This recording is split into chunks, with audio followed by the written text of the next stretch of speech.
Wanafunzi werevu. Wanafunzi, students. Werevu. Could mean clever. Can't fit it with any of the others. So the wa shows plural.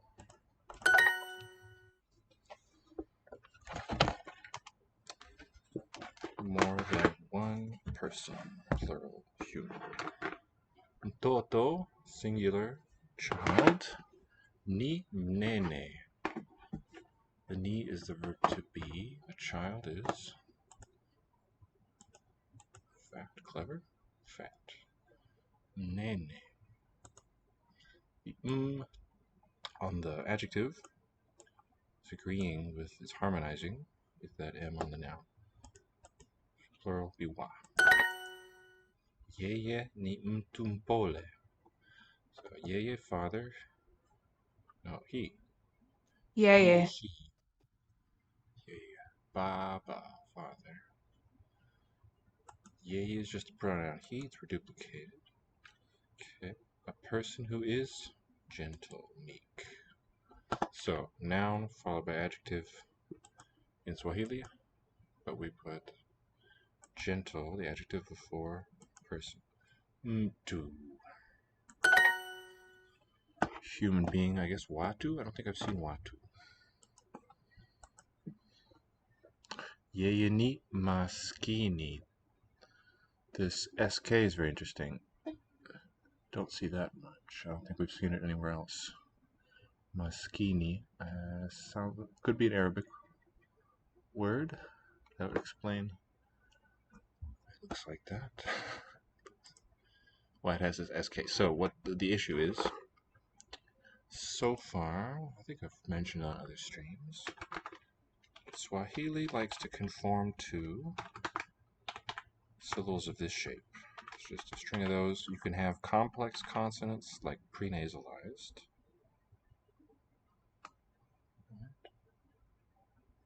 But we have a syllabic M too. We have vowel initial ones. So either a V for syllable or a consonant vowel. But now with maskini, this is special.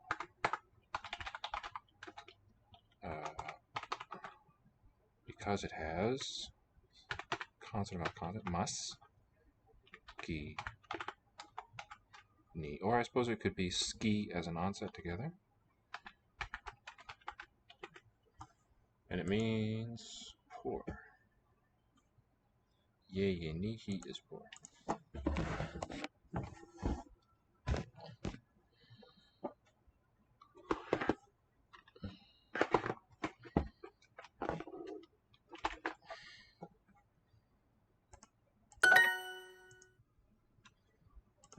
word means poor.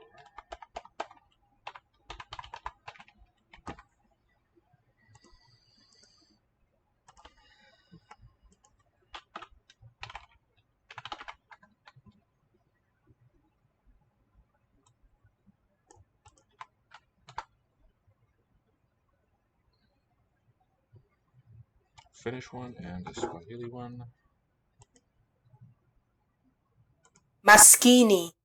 Maskini comes from Arabic miskin. Sukun could be the root, I suppose. Maskini. Okay, since Arabic goes the other direction, I recommend putting the word in these brackets so it doesn't mess up your line. Otherwise the cursor gets confused, among other things.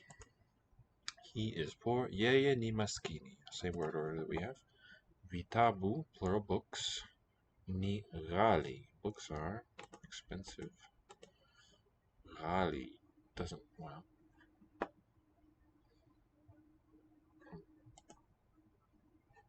Ghali? I think it's a fricative, not a voiced aspirate.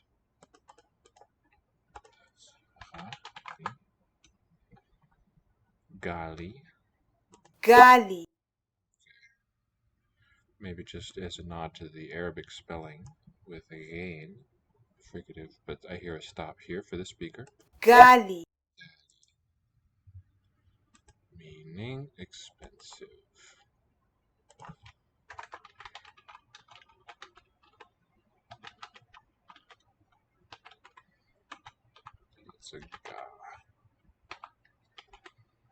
phonetically.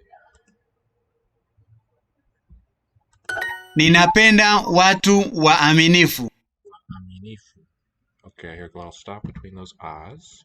Ninapenda watu waaminifu. Aminifu. Not wa-aminifu.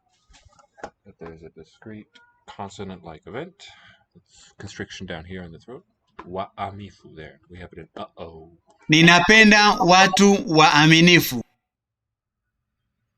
There's no letter directly marking it. It's just understood to be there between those harmonic, these matching vowels here. Trustworthy, faithful.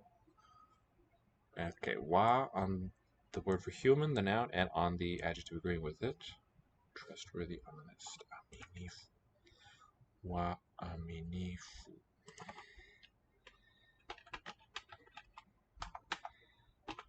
Me using dot for the syllable boundary.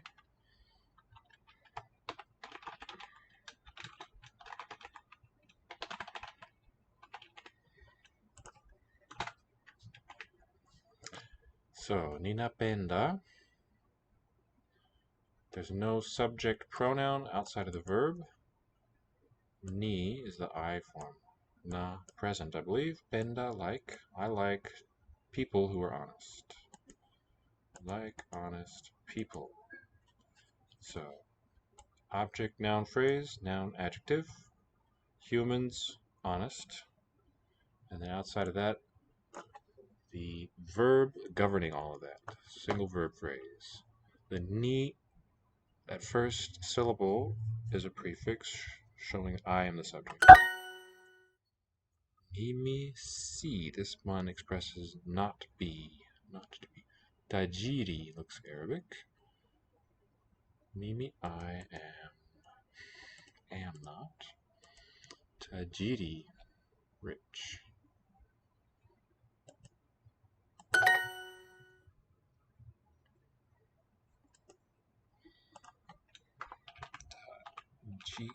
Tajiri, ri. Okay, we got the ri leading us, setting us up for rich. In other words, tajiri.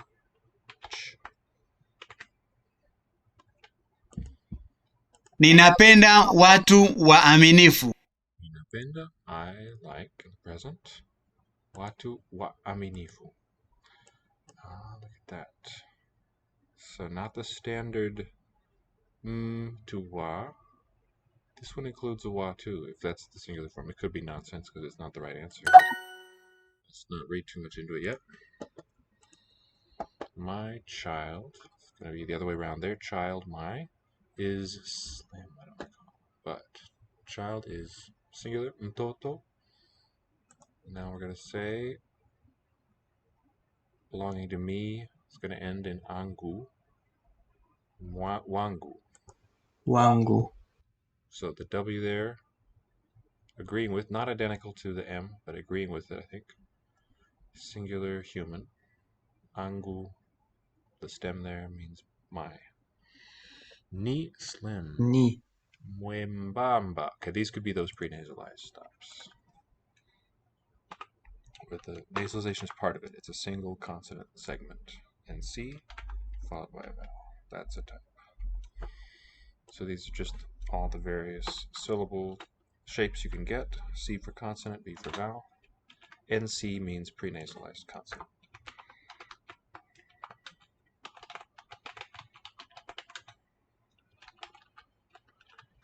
And so the way I take this word slim, mwe mba mba. Don't know about the beginning. It could be mwe. Maybe there's a syllable boundary there. We has got to be in a unit together, but then it's not closed by the M. I think it's really mba as a complex consonant, or just this particular manner of consonant. The mba is a single, not really segmentable thing. Compare the sound of our Z in pizza. In some sense, it's the sequence of T and S, but well, maybe it really is in our word pizza, but in other languages they have a special unit phoneme consisting of two sounds. Mba, yeah, could be like that too. and that final syllable is repeated, and it means slim. So not quite sure where the stem begins here, but this is going to be part of it. Bamba. So a nice thick consonant for the meaning slim. Child is fat, so a child, not meaning mine, but just toto, is fat. Ni. Ni. It's the only one that agrees with it. Mnene, yeah. The wa, the other ones starting with the wa are plural marked, except for this.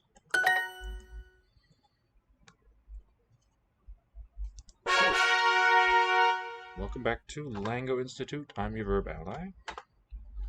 We're starting tonight with a bit of Swahili, and then we'll go to Polish is next on my agenda, and whatever else the viewer wishes to view. Let me know what you're most interested in. What I'm just doing is kind of looking for pattern on all kinds of whatever level, whatever I can find. I tell a story with it. Whatever level. There's the sound, the level of the individual sound, phoneme. So a level of abstraction above that. The word level. So let's go from smallest unit of language study to biggest. You start with the sound, more or less. You have meaningful parts of words. A word like unbelievable has those three parts that are all meaningful and occur in other words. Look at words at the word level, and then words build up into phrases, and then clauses and sentences. So in order to learn a language, it takes training your eye and your mind to look for these kinds of structures to see how they differ from your native language or the ones you're familiar with. Figure out what makes it tick, kind of, is what I'm after here. Mwanaume maridadi. Mwanaume. It's like a compound to me. Mwanaume. Anyway, man who is maridadi. Maridadi. I don't think this has a prefix on it. This may be a borrowed word or just some other kind of word class not showing the regular agreement pattern. To be stylish. Maridadi. Could be an Arabic derived M prefix word.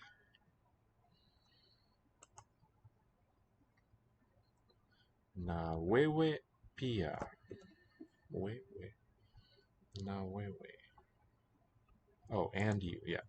Wewe, you. Wewe. To the pious in Latin. So not a complete sentence here, but meaningful, something that you might say to a person. Emilian ni maridadi. Emilian Ni. maridadi. That stylish word. Emilian is a name. Let's hold on to this. Maridadi. So, Levi, one good thing that you could do with the sort of material I was talking about earlier is group things together by theme. So like Swahili words that are Arabic derivatives, what are their grammatical shapes? For instance, we've got a lot of M prefix. I don't know whether it's by design, potential ones. That's something that in a spreadsheet you could really easily look for patterns, sort things together. No, wrong page. Maridadi. If it were Arabic, it would have a root RDD. Maridadi. Merid, the feminine form, or a closer Omani Arabic formation. Merid does not have. Okay, I gotta mind the color there. Rebellious. So ARB for Arabic. Marid long. Rebellious. Wonder why there's no entry for it. So rebellious is an interesting word. We could break it down into its pieces. The root is bellum, war, and re, here prepositional, meaning back to war.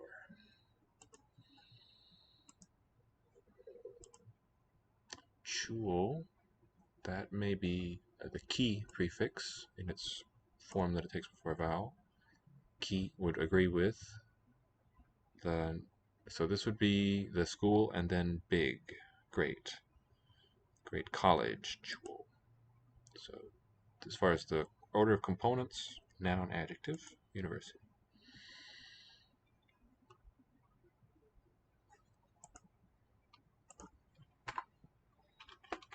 Chuo, ch prefix, and then ki, that same prefix, if a consonant is what begins the stem. University, and of course works just like, it's very parallel to in its composition, this word, 大学. K for big, and then we can just write it all together. So here's one, Levi. Here's an X key in 仓颉. 学, 学习的学. H, X for that business on top, and D. No, that's not right. No, never mind. That type of thing, though. If we look at the crown here on the right, it'd be really tedious to break down into all of its bits. In 仓颉, do it unambiguously. How far do you go? In this case, it doesn't write. But anyway, this component on top is shared in other places, or similar to other ones that are written with X. Might be a good thing to just, well, let's finish this Swahili lesson first. And just want to grab 大学 means great learning, great school. And as far as its components, great plus school, something like that, place of learning, and that together means university.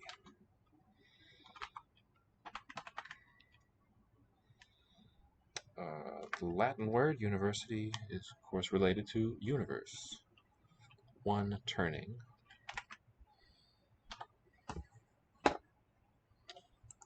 Not a direct connection from the root meaning to what it means in our modern language. Viti vibovu. So look out in Swahili wherever you see these words that begin alike. That's telling you that most of the time it's going to mean that these are in a phrase together. The meanings will sort of be united into one chunk. Viti, I don't recall. Chairs, VTs, like VT, kiti will be the singular. Chairs which are rotten or broken.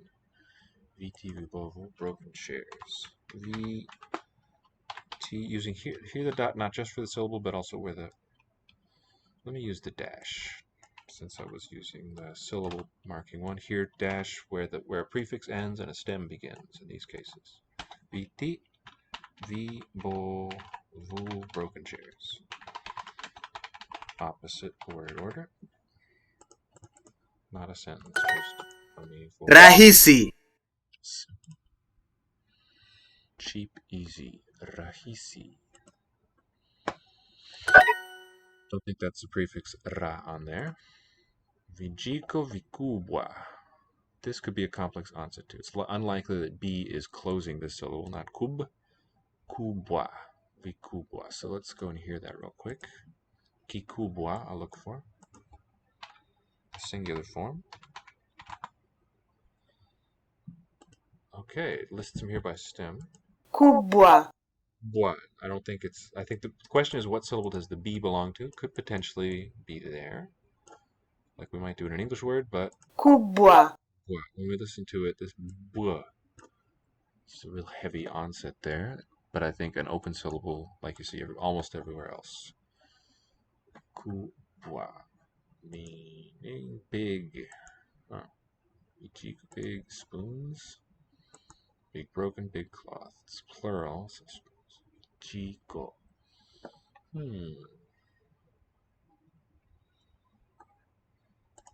Vijiko spoons.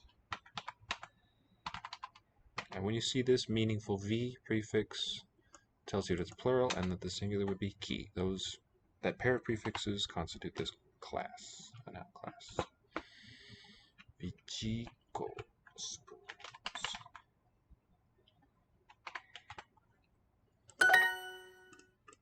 Kazi ngumu. And then ngumu, hard, likely, hard work. No prefix agreement there that I can see, unless ngumu is some... No, kazi doesn't have one. So what's going on with these? How could neither part have class marking on it? Maybe kazi does. You like the light shoes. So for you, prefix. Ni, it's going to be napenda, unapenda. You for you. There's going to be shoes, and then the word for light. Okay. Just looking at the prefixes, M, most common in singular forms, so these V words are my candidates. Which word is which, though? Light is viepesi. So first the noun, shoes, in the plural, viepesi. Heavy chicken. Looks like kuku, mzito.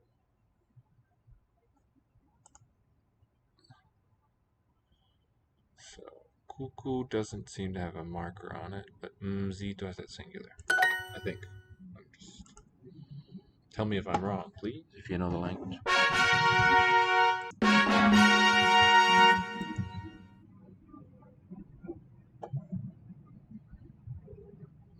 So, it's been quite a while since we did anything on Polish. Let's review the early units.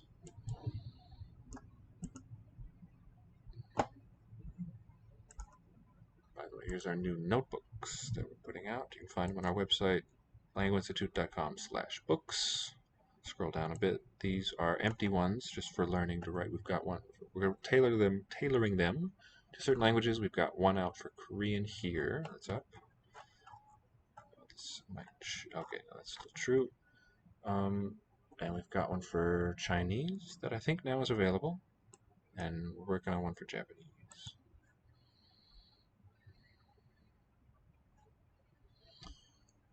Yeah, review those basics. Yes, please. She eats an apple. She's going to be ona. Yeah for the verb. And then an apple, jabłko. Ona je jabłko. On would be he. Chłopiec. Chłopiec is a boy. I am eating an apple. Ja jem jabłko. Or just jem jabłko. Because the verb form with the M is enough to say who's doing the eating. We don't need the word I. Ja. Ona. She. I drink water and eat bread. Ja piję, so just piję wodę and jem chleb. Piję wodę. So I'm trying to work out, when do you get a consonant M and when do you get the nasalized vowel? Wodę. Yeah. Ona jest kobietą. Let me know what you think there, Levi, or anybody else. Ona jest kobietą. This is an accusative form for an object, but used with the verb be. She is a woman. Ona. At least I think that's accusative. Sure looks like one. Ona. She. Dziewczynka. Dziewczynka. A girl. A boy. Chłopiec. So the L that has the slash through it is a W sound. And C is basically a C that can be modified by nearby sounds. On jest chłopcem. Jest chłopcem. Object form. Chłopcem. Chłopcem. Whereas with wodę, it was just a nasalized vowel. Both Chłopcem. stems, I think, ending in consonants. It's not as simple as that. He is a boy. The girl. There's no word for the, I don't think. Is there? But girl is Chivchinka. So z it would be, and then when you have I and another vowel, it's going to be j. Jiv. W is not w, but v. CZ is a ch. Chin. Ka. Chivchinka. Piję mleko. Yeah. The I form, I drink. And here, the English and the Polish words nicely have the very same consonants in this old word. Ja jestem kobietą. Ja jestem, I am. And look how this is put together. Look at this from an Indo-European perspective. This is Jestem. Jestem. B, the copula, and a first singular suffix. I am kobietą is a woman. Jestem mężczyzną. Jestem, I am. Mężczyzną. Okay, these ones with the hooks below Mężczyzną. are showing that the vowel is nasalized, somewhat like in French, but not quite the same. The Z with the dot on top, retroflex. J, and this is a retroflex affricate. Mężczyzną. I am a man, or is it human? Mężczyzną. Male, human, man. Ja jestem mężczyzną. Ja jestem mężczyzną. Ja piję mleko. Jem mleko. Jem jabłko. Jem jabłko. I eat is these two words of English. Jem. This singular form in Polish. It's the ed root of Indo-European. So jem, I'm quite certain. I haven't looked it up to confirm, but it just about gotta be.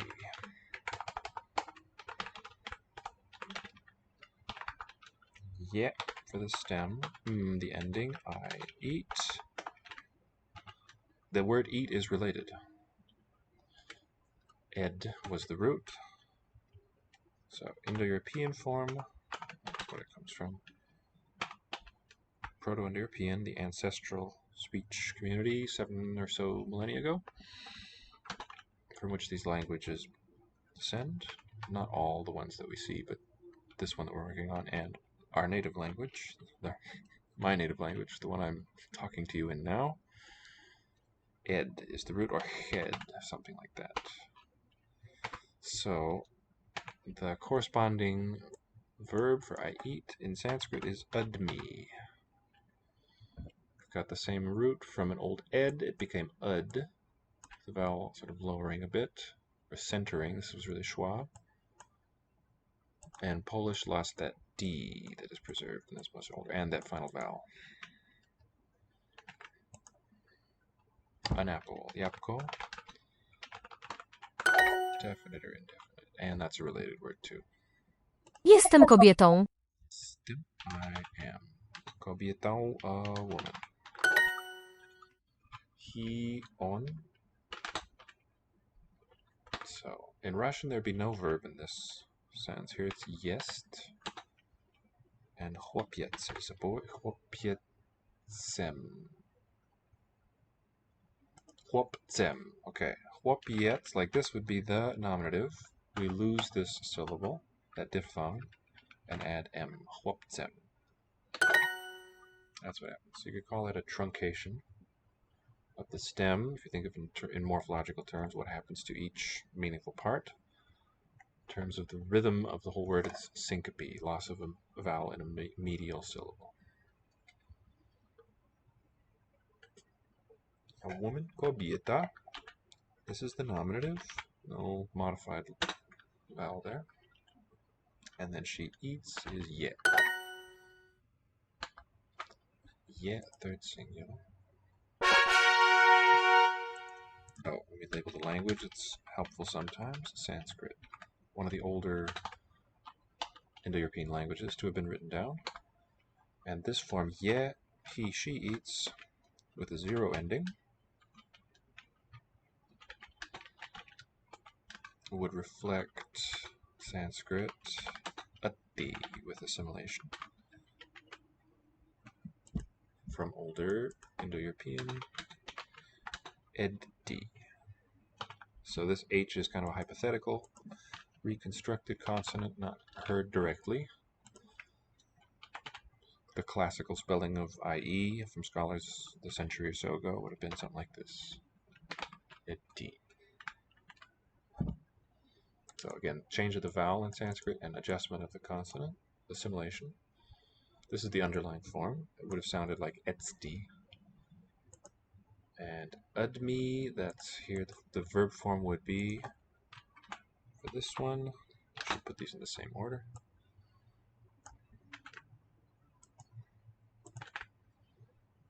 This relevant form would be edmi. Star just means it's not directly attested, but reconstructed. So most, not all, but most of the languages taught here are of the Indo-European family. One of the big ones on the planet Earth these days. So let's now turn to a new unit in Polish, dog. Pies. Koń. This accented N is for palatal. To eat in Sanskrit was udmi, that's I eat. So different. Kana, yeah, that's from a Sanskrit verb to chew.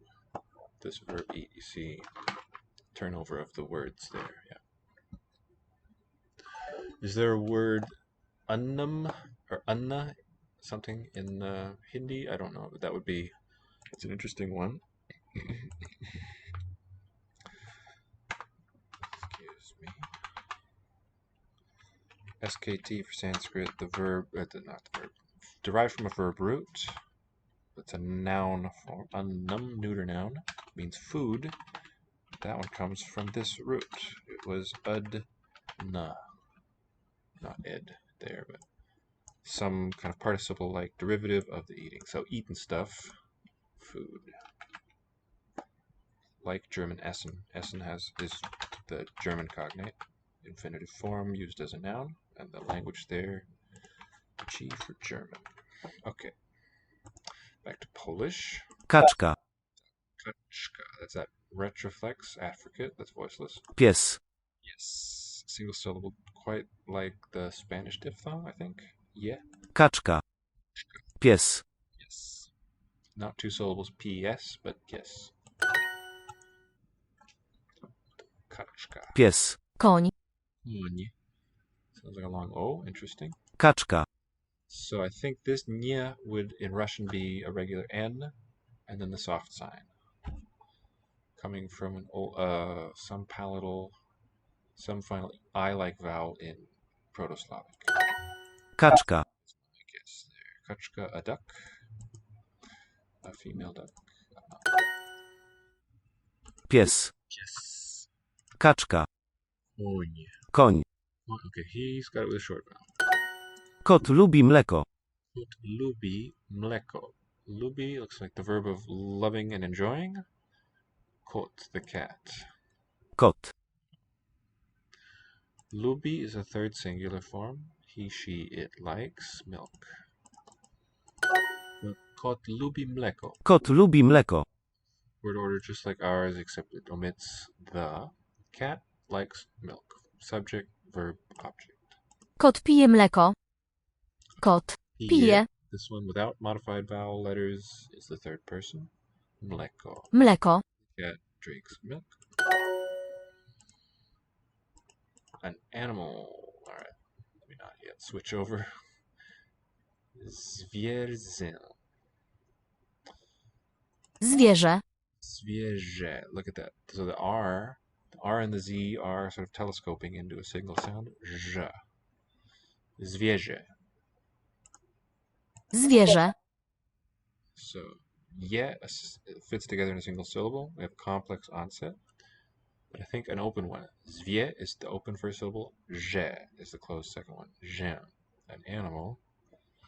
Okay, that's probably related to the living root of bios in Greek and Sanskrit jivati. To live. Is eating cookies. Yeah. Je. Eats, and then ciasteczka is cookie. Ciasteczka. So, C, basically ts, followed by I and another vowel, will palatalize cha. Like in this one, retroflex again. Ciasteczka. Looks like a neuter plural. A horse and an elephant. Koń. koń, E. koń, Oh yeah, look at this. i, This word for elephant, I believe, słoń, is related to the Tibetan word, and maybe also xiao. Słoń. Let's double check on that. Believe słoń. So we'll need that canceled L. And you can use the equal sign too for a quick typable option. And we're putting that in our Wiktionary. So all these resources I'm using for getting the special keys and looking up the meanings and histories, they're all freely available, for which I'm very grateful. It's much more convenient than having to dig through books. I guess it would take a bit of preparation. I could have a Polish set of books ready if I was planning it. So, Proto-Slavic slonwa. Here's that hard sign. Most likely elephant? Alright, most likely related to Turkish aslan lion. If not, perhaps a derivative form sloniti to lean against. Vovin proposes Slavic slony reflects slonwa. Right? Slonwa. So this would have been an maybe that dropped. Slavic slonwa reflects Old Chinese slang. Elephant, that's nice. A nice reconstruction, like slang. And I really like the elephant quality, the elephant trunk-like shape of the eng. So, oh, we can also connect with that arcing shape, the lower half of the xiang character. It's got that same action going. Alright, an etymology previously suggested by Ivanov, 1977. Is that Indo-European? No, that's Krelit, never mind. Something else, albeit with an incorrect Chinese OC reconstruction, Svang. Vovinote's contact between Slavic and Old Chinese is out of the question. So the solution might arise from an intermediary source. Ivanov believes the Chuvash forms, Slon, Salan, are Russian loans. Okay, the reverse name of the borrowing of Bulgar, slightly labialized A is Slavic O, is more than likely. Presence of this, okay, nothing, oh wait. This word in Chuvash places Proto-Bulgar speakers in the vicinity of northern China no later than it should be 1st century BCE, should be because approximately after that date, the initial clusters in Old Chinese underwent the process of simplification. I mean, I'm applying simplification to the word itself. It means losing at least one consonant when you have a cluster, more than one consonant, in one place. I shouldn't say in one place, but it's in sequence, without vowels intervening. This must be riveting to watch me edit Wikipedia. There's just that little grammatical or lexical error.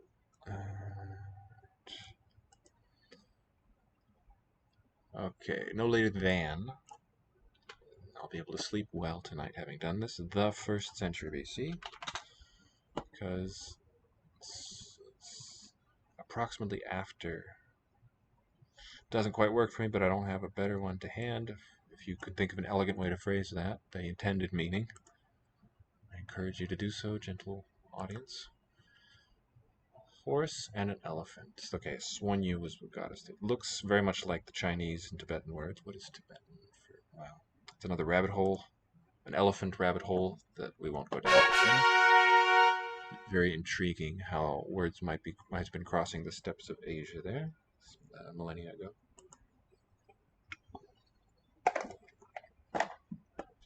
Steps, not like a staircase. The STEPPES is what that one of the ecosystems there. Let's stick with Polish a bit more. Okay. Levi says, Lubi cognate to our word love. I do believe so. Luvian in Old English. It was a yan suffix, if I recall. Although there was often a lot of variety there in Old English. All that kind of detail. Here we go. Student's Dictionary of Anglo-Saxon. Supposed to be there for Luvian. Let's find out what it was. When the question arises, it's good to be precise. So the F looks like it would be a voiceless one, but in Old English, if it was it was between two voiced sounds, it would have sounded as a v, and it's Lufian. Luvian, meaning love, caress. This is Henry Sweet, the very important historian of English and its family, and phoneticist, I believe, also. Phonetician, that's the word. Okay, Polish.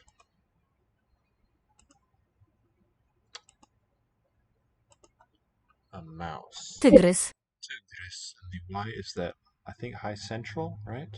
Oh, and Levi also says Aslan for lion is like the lion named Aslan in the Narnia books. Quite probably not an accident.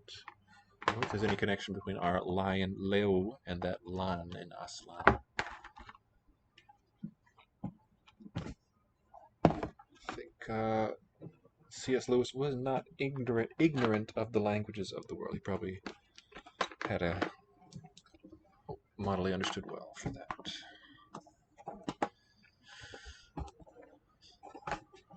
It is also nice that the as, that first syllable there in that name, Aslan, is reminiscent of Asgard, as we might pronounce it, from a Germanic word for God. Lew. Live here, right? mysz, Nish. SC is the paddle fricative. Not a sequence, but sh, a single sound. Fish, huh? Lew. Live. pająk, Nasalization shown by that hook. ryba, Ryba. Alright, the letter Y with its descender there is a little fishtaily. And don't think we've seen many words that have in the tonic syllable there. And pająk. Oh, too late. Krab lubi wodę. Lubi wodę. The crab, how nice. Lubi, with an apparent zero ending, means third person, likes. Just the opposite of English, the one marked form in the simple present paradigm. Wodę, water, in the object form, right? Since this is neuter, what Wodę. would it be as a subject? I'm sure my brother would know.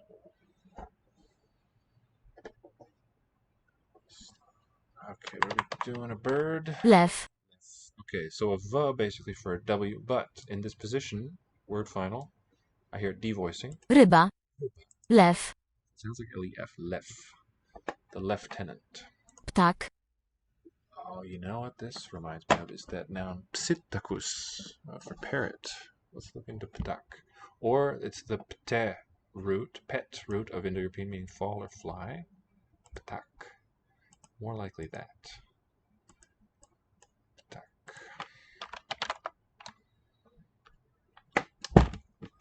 We have written PT is in pterodactyl, but for English it's not a permitted sequence. We just drop the P.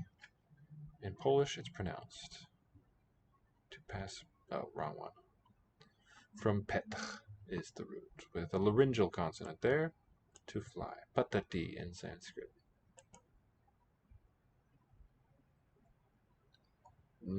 Just looks a bit somehow reminiscent to me of that psittakus for parrot. Psittakus, a lion left. Tygrys. Pająk. Pająk. Even though the unk would seem to be a heavier syllable, it's not accented. Pająk. Lew. Not the tonic one. lew pije, Yeah, a lion is drinking. A lion drinks.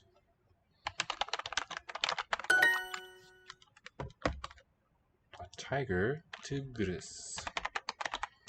Pije, wodę. W for V, and then we click the letter below. Special character. A spider. Pająk. The hooked on for the nasal. E. Mish. With the voiceless retroflex. Fricative there. Sh. Mish. Pająk I mish.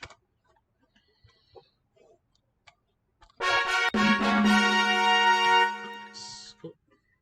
Alright. Maybe let's return for a bit more Swahili. A bit more of that story.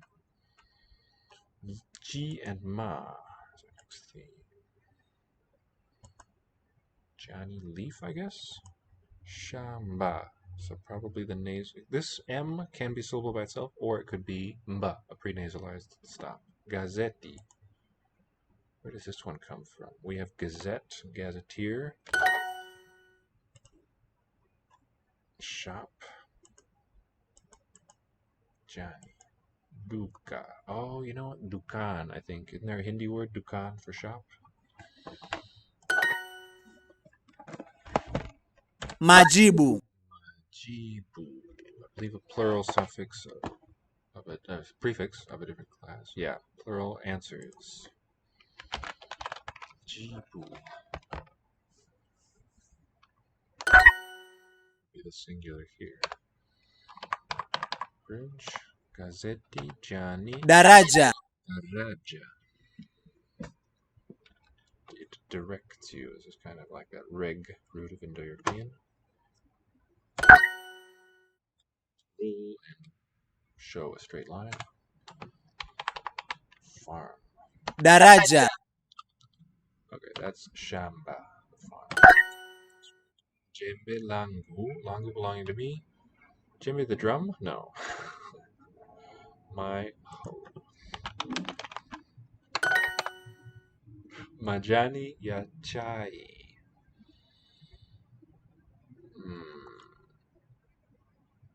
Okay, chai, not a class marker there, but the Chinese derived noun for tea. That's nice. Ya. For the possessive there. Leaves of tea. Tea leaves. Daraja. Raja, bridge. And we have, some nice alignment. R is in the English word with our R. D and J together in the J of bridge. Our shop. It's going to be duka. It was dukan, I think, in the original. Would make sense to drop the N, especially in older stages of Swahili, because there's no final consonants. Duka, and then belonging to us. Don't recall. It's going to be one of these. So with different prefixes for class marking, etu is the stem, tu for first person plural generally.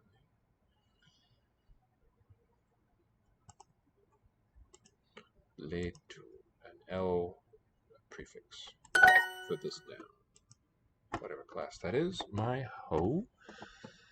Jembe, and then belonging to me, langu. Langu. And here L is an agreement prefix for the noun.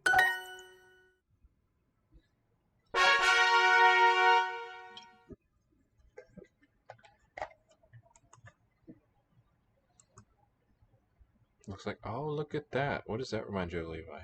Nanasi for fruit, or for pineapple. Matunda. Stone. Nanasi. Matunda. Jiwe. Matope. That's going to be plural. Right? Mud. So mat, that part's really close in sound to mud. Matope. Fruit not arranging stones. Pineapple. Nanasi. Maswali na majibu. Swali na majibu. So there we see the agreement, or just harmonic nouns. Majibu, na meaning and. Questions and answers.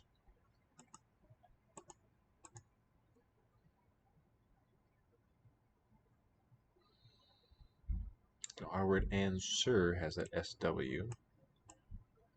This could be an Arabic derivation to maswali. The swa makes me kind of suspicious. Plural of swali. Su'al.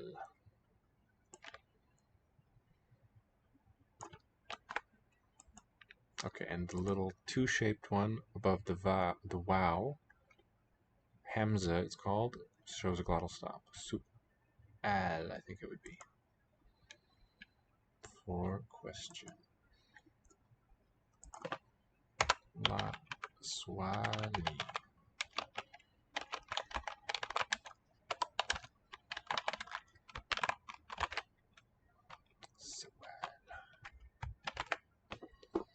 Majibu. Blanketi. We have to make it T because we need a vowel to hear the T at the end. There's no. Now here, we do have a bl cluster, Blanketi. which I don't think you would see in a native word. Jimbo. Mangoes?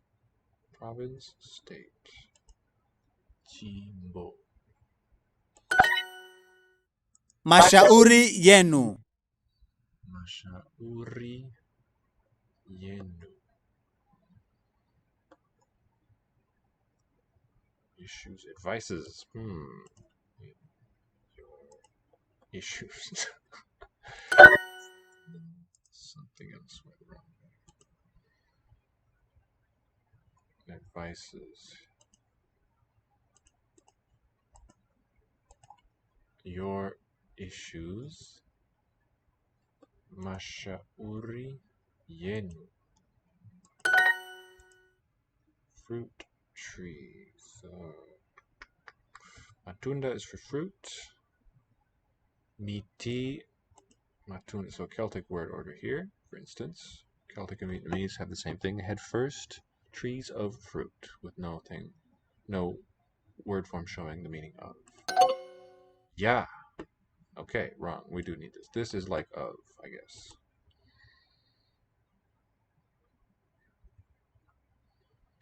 Fruit trees. Miti. Mti singular for tree. Yeah. Yeah. And I bet you the ya is like called for because these don't harmonize, belong in different classes. So the ya tells you these are this. There's a Persian thing called the esophagus that links in a similar way. Also a ye syllable. Trees that are pertaining to fruit, kind of is the meaning. All right, back to Polish, I think, until we get another nanasi, old to p, ananas. Sure looks related, doesn't it? Let's check on that. That was my hunch. Nanasi. Borrowed from Portuguese, ananas. All right, not the source, but the recipient, the donor language in this case, this exchange. Anyway, Levi or anybody else watching, what language you feeling like today? Very open to suggestions. Defining sounds intriguing. Ona jest człowiekiem. Człowiekiem. Double ye diphthong, human. Okay, so человек I see in there, with loss of that. Człowiekiem. Ona jest człowiekiem. He is a human. And again, the accusative form Człowiekiem. to complement the copula. Krab jest zwierzęciem. Krap jest means is. Zero ending. Oh, by the way, what did you think of jestem? What do you note about that, Levi? What's kind of odd about that? Jestem means I be, I am. And here we have jest, no further suffix, she is.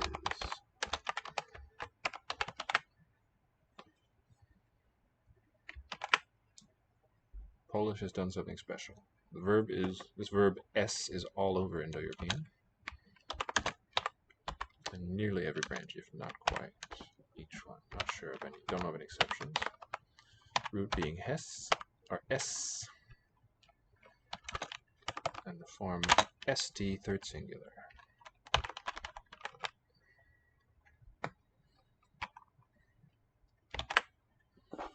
Portuguese too, you bet. Coming right up. Yeah, I'm doing all of the ones that are taught on Duolingo.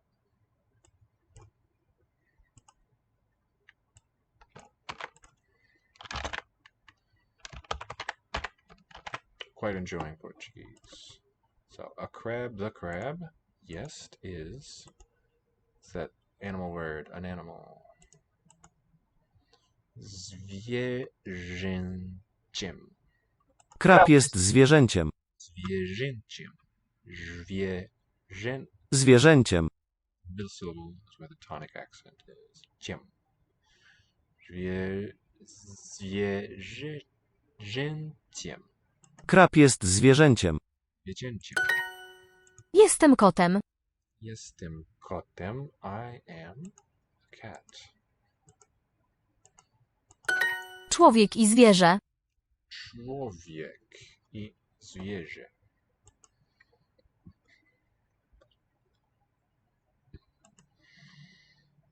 Person and an animal. Human.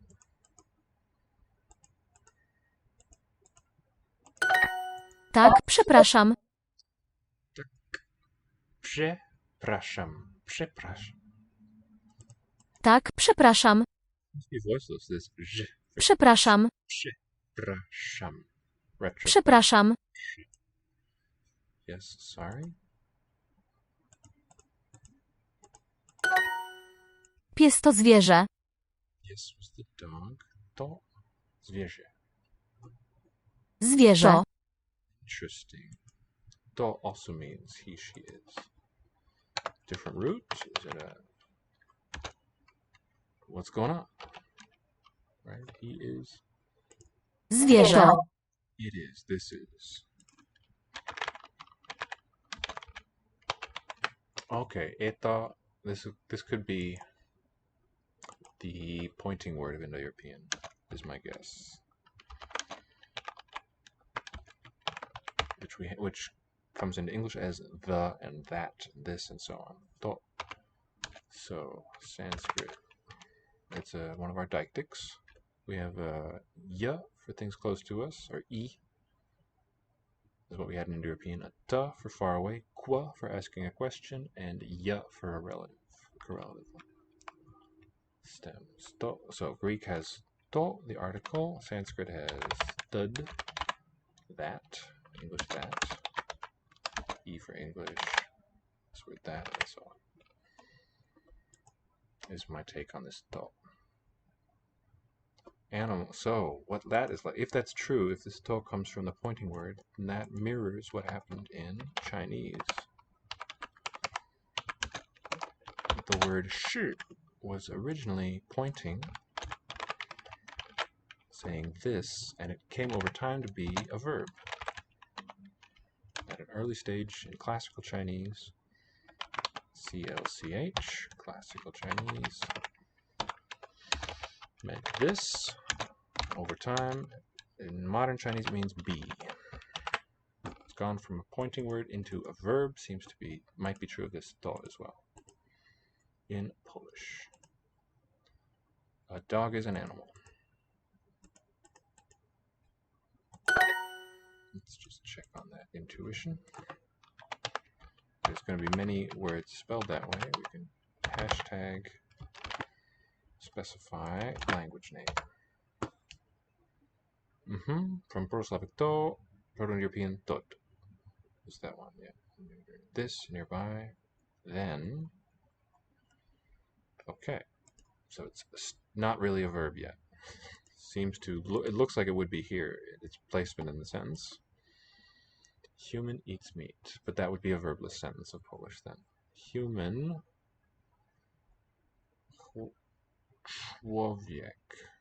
Człowiek. Eats mięso. Mięso, meat.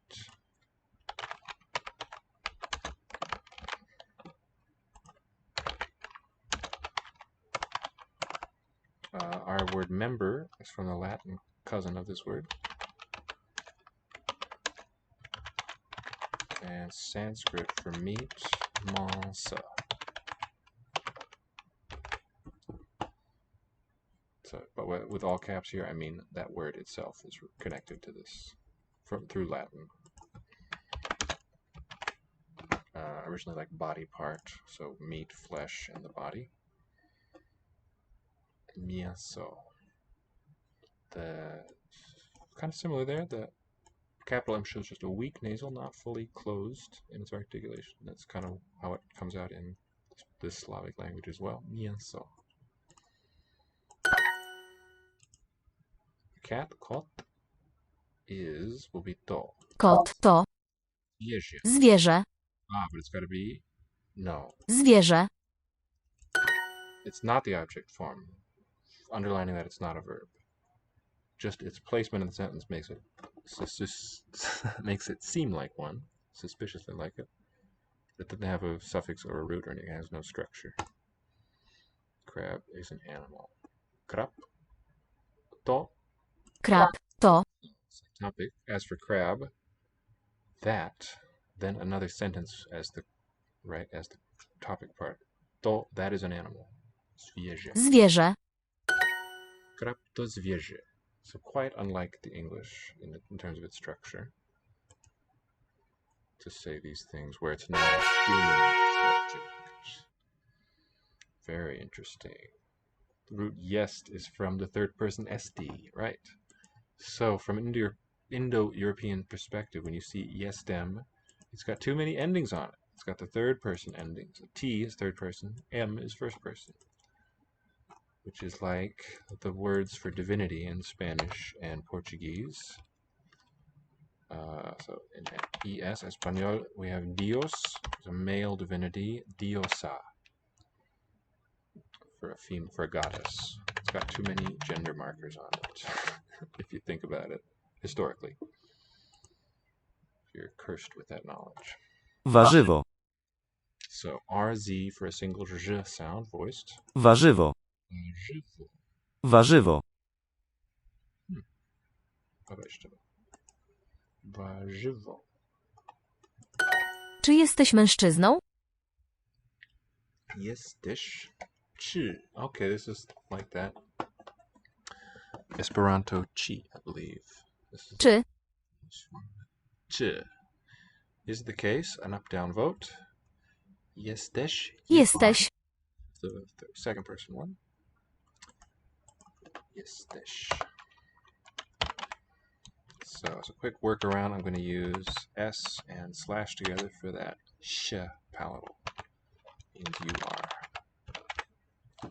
So we've got the regular endings on what was reinterpreted as a root plus zero suffix verb form. Yes, the new root has been reanalyzed, or meta-analysis we call it. When an existing structure is given a new interpretation, meta, the first part, fuses with the ana of analysis.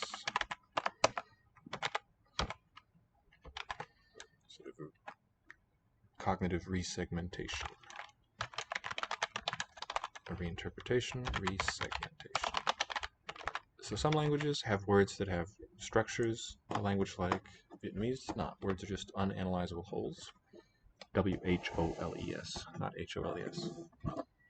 But in Polish, it's being a Indo-European family, we've got at least two parts in most words, sometimes more. Are you? Czy jesteś? So that's kind of elegant. It gives you verb in its Jesteś.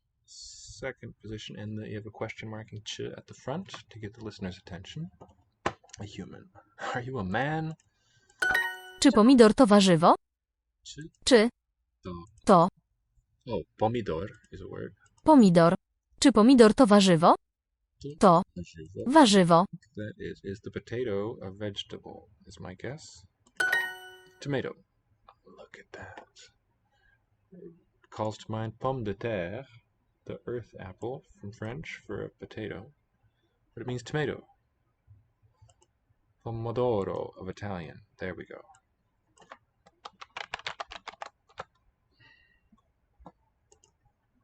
From Italian, pomidori, pomidori, pomo. So the Polish form comes from this word internal plural marker. How lovely. It's not a mishearing. It comes from the plural. Pomodoro, apple of gold, I think. Univerbation, there's that nice word. Fusion into a single word. Pomo de, or di, it would be. Pomo di oro, golden apple. Pomodoro. All right, nothing to be upset about there. So we were talking about the pineapple versus ananas. Here's a case where it's the other way around. English has tomato, which is from the Nahuatl, the New World language. Came with the product. The produce, rather. While, well, probably not produce across the ocean, but the plant in the form of seeds. We kept the word, and other European languages, notably Italian. The Italian coinage for it, apple of gold, spread to quite a few places. We see this in... Wait. I'm thinking of other Italian ones. There's a lot of Italian ones in Greek, say. Not thinking of any pomodoro loans. And warzywo, a vegetable. To zwierzę jest tygrysem. To zwierzę. That animal jest tygrysem, object form. That animal, this animal, just, okay, pointing close by. This animal is a tiger, tygrysem. To zwierzę jest tygrysem. Tygrysem. Jesteś dzieckiem. Jesteś dzieckiem. Dzieckiem. Dzieckiem. Jesteś dzieckiem. Dental here for the ts, because the e doesn't follow. Dzieckiem. This one, however, is also dental affricate, z as it palatalized there. Jesteś dzieckiem. Dzieckiem. You are a child. Dzieckiem. And that could be a cognate of our word child. Nie, on nie jest psem. Nie jest psem. You know, on he nie jest is not cheese. Oh. No, it is. It is. Psem. It is. Okay, look at that. He is not a dog.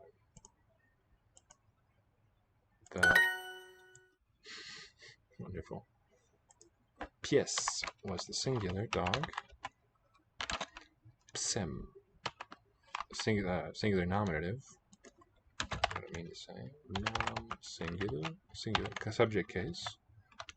Plural deletes the vowel of syllable one. We just have we result in a single syllable word also, but with the vowel of the suffix preserved. Psem, dog. How lovely. Pies psem.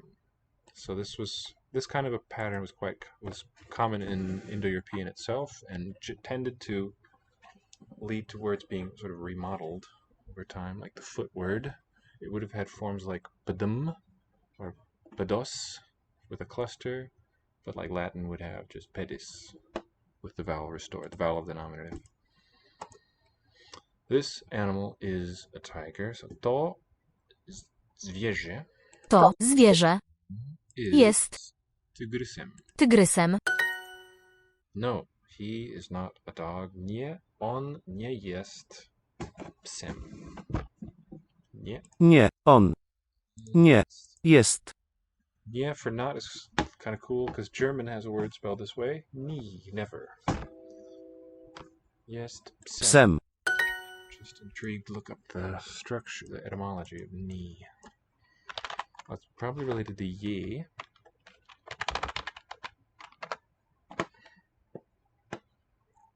Alemannic German, neo. From Old High German, ni and io. Iowa, yep. Very old Indo-European word here for an age or eternity and so on.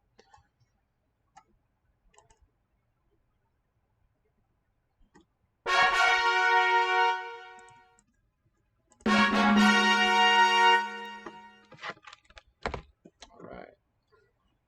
Portuguese is what's up.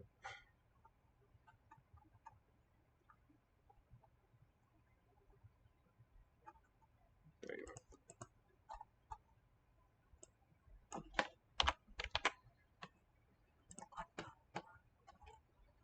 Alright, let me make it a little harder for myself by Nós achamos o carro. typing the words instead of just clicking them. Nós achamos looks like a verb of buying. Achamos. Right. Achamos. We find o carro. The car.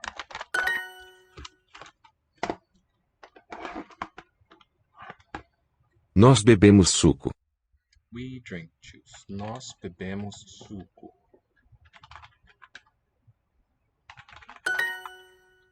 Você e eu bebemos água. We drink water. You and I drink water.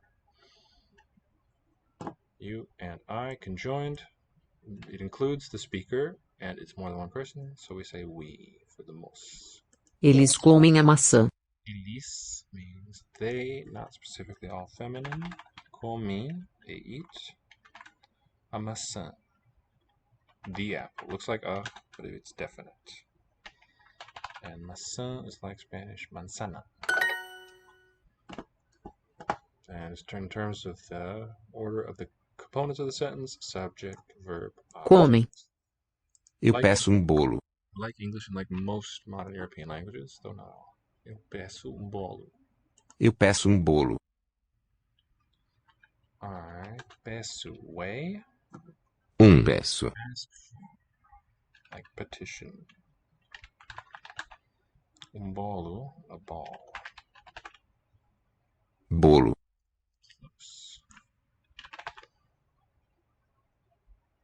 What else is related to bolo for cake? Ask for order. Eu peço bolo. Eu peço. Okay, so these final written letters E and O, mid-vowels, if it's not an accented syllable, it's going to raise a bit. The jaw isn't going to go. For O, we have to go down a little bit.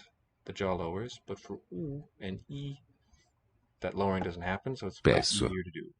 The jaw is a bit lazy in these unaccented syllables, and instead of taking the trouble to open, for peço, bolo, we say peço, bolo.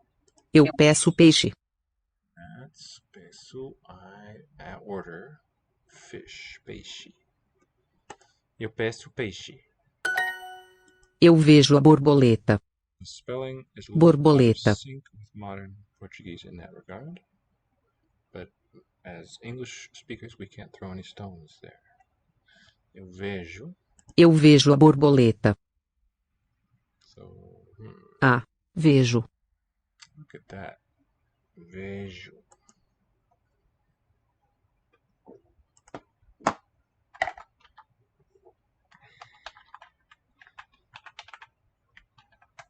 Vejo. Levi, what's that come from? It means I see.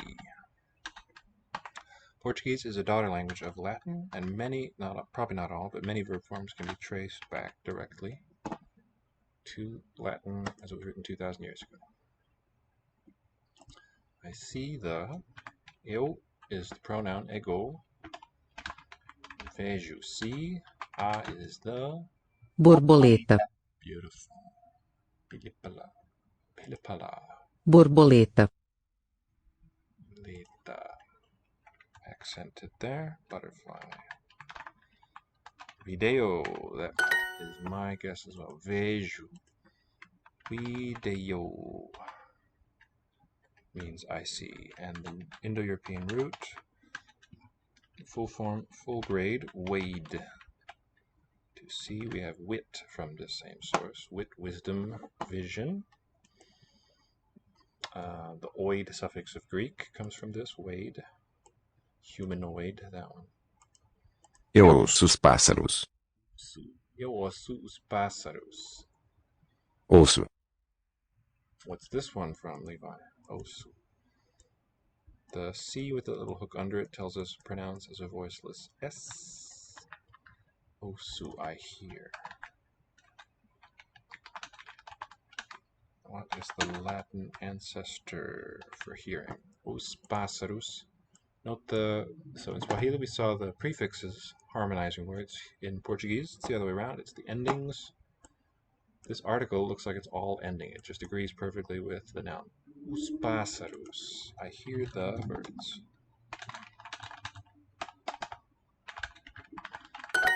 Eu vejo você da minha casa. Exactly. Video, I see, and audio. Audio. It wouldn't have been audio. This class of verbs in Latin had an A, so the formation, if it existed in Indo-European, would have been like videati, this verb.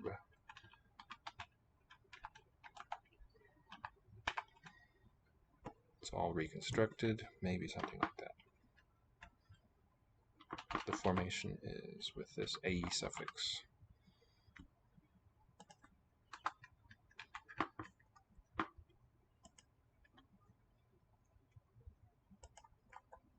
Eu vejo você da minha casa. Vejo, I see, você, with this accented E, da minha casa. I think minha like that, right? Eu vejo você da minha casa. Casa. And Levi, what can you tell us about this one? Da. What is that? I see you from my house.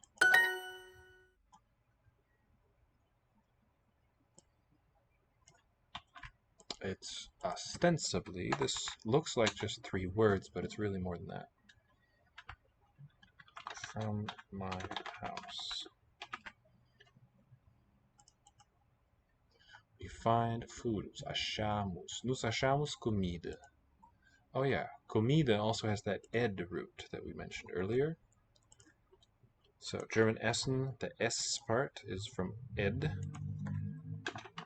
Let's choose Portuguese. That's what we saw it here. Comida.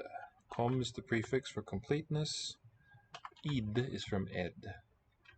And the gender marker, comida. All of these words from the Indo-European ed root for eating.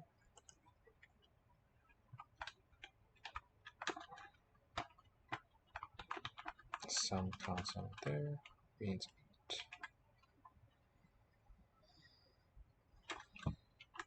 I'll use all caps for the root itself. Yeah. We find food. A gente can also mean we.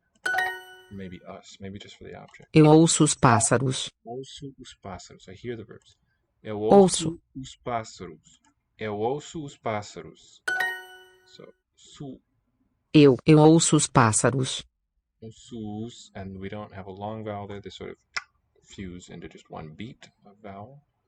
Exactly. Da is a fusion. Da of Portuguese equals really G from and the article a. From the my house. Because minha is like in Italian a possessive adjective and not a determiner. Preposition, the, article, adjective, noun is how this noun phrase is put together. Da minha, or sorry, this prepositional phrase rather. It has a noun phrase in it, and that boundary falls right within this word. It's kind of cool. Many of the Romance languages do this kind of stuff, and so does German, does similar things, and Irish, and I believe also Welsh. We do not drink. Nós não bebemos. Or we can drop the nós. Eu vejo você da minha casa. See you from my house. Eu vejo você da minha casa. My order, that was peço. Eu peço, okay, bolo. Eu peço bolo. The boys, os meninos, nós, comem maçãs. Okay, C is modified with the hook, and uns is nasal tilde. Maçãs. We find nós will be accented, I think. Wonder why. Achamos comida. Nós achamos comida. Comida.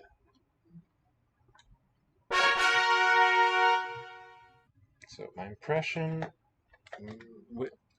for Portuguese, for Brazilian Portuguese, is if the final syllable in a noun or a verb, an inflected word, is not accented, then it can only be one of these 3 sounds. It's going to be either E or U or so phonetics I'll put first, the phonetic values. Schwa for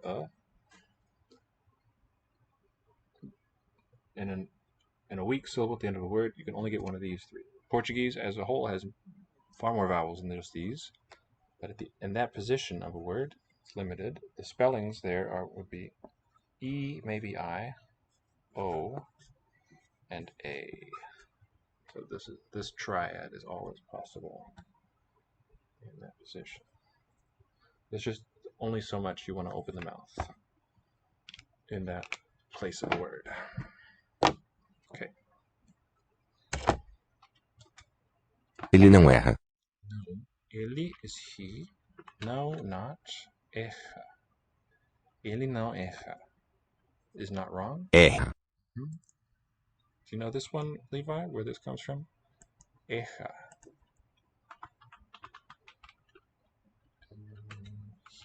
He is wrong. Incorrect. And let's hear how that double R is sounded exactly. It's kind of an interesting thing about Brazilian Portuguese. Ele não erra. Yeah, just an H. He is not wrong. He does not make mistakes.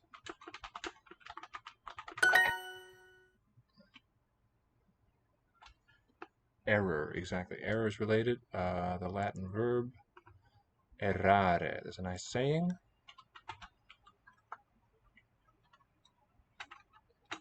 Errare humanum est. To err, or to err, to be wrong, to make mistakes, is human.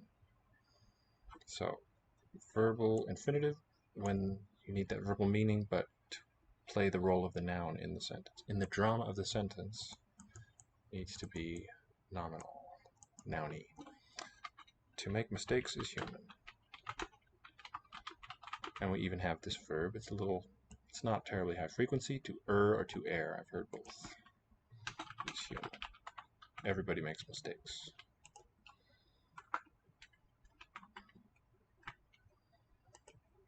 Elas abrem os livros. Elas abrem os livros. This is for the nasal final, Abrem. third plural. They, group of women, female people. Abrem, they open. Os livros, definite, the books. Eles abrem os livros. Okay? But this is the general plural, the less specific. Eles abrem os livros.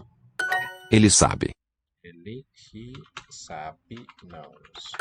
This is where we get savvy, I believe. Savvy meaning like having know-how. Nós tomamos café. Nós tomamos café. We take coffee, we drink coffee. Ela não erra. Como faço uma limonada? Como faço uma limonada? How do I make? Uma is the numeral one or a. Lemonade. Limonada. Eu lavo a blusa. Lavo a blusa. Does anyone say blouse with a z sound in English? Blouse or blues? Nós tomamos café. Excellent. Tomamos café. O alvo. The L here after vowel O alvo. sounds like a w. Alvo. Alvo. Very good. Yeah. Okay. So albino has the same root for whiteness. Albion, maybe. What else has albedo is a word, I believe, for like shine, luminosity. Albedo would have the same root to it. Whiteness. And it's the white one. Pone. Target. Oh, parallel there is the Chinese for target. Mu, di, bu, hapi. It's not the structural particle da, but full syllable di, mu, di. It's the whiteness, I think, was the meaning in this compound for the eye. It's got the white radical there, note on the left. We drink in Korean mokjok and Japanese mokteki. We drink tomamos café. Okay, so right, a final E we saw becoming a final letter E sounding as E. We've got café, that has a letter E, but this is accented, so it's not subject to that rule. Como faço uma limonada? Faço, here raised to uma limonada. Como faço uma limonada? Okay, there full vowel. Uma. depending on the environment, I guess. Uma limonada. Como faço uma limonada? How do I make a lemonade? Como faço uma limonada? She knows. Ela sabe. Eu something. A blusa. Blusa. I wash. Eu lavo a blusa da blouse. How do I make? Como faço? Faço uma limonada. She does not miss the target. Ela não erra o alvo. Oh, nice. Does not the target. Blouse with a C sounds like the verb. Yeah. Thank you for specifying it as a joke. I might have taken. The irony doesn't really transmit all too clearly. Of course, there should be a little joke punctuation mark or something. A punctuation joke. O alvo. Target.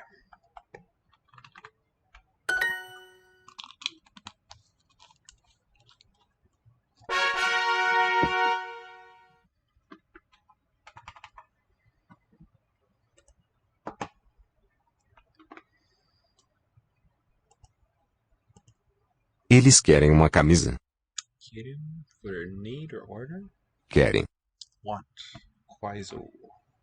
So we have the same root in our word request, but basically meaning want.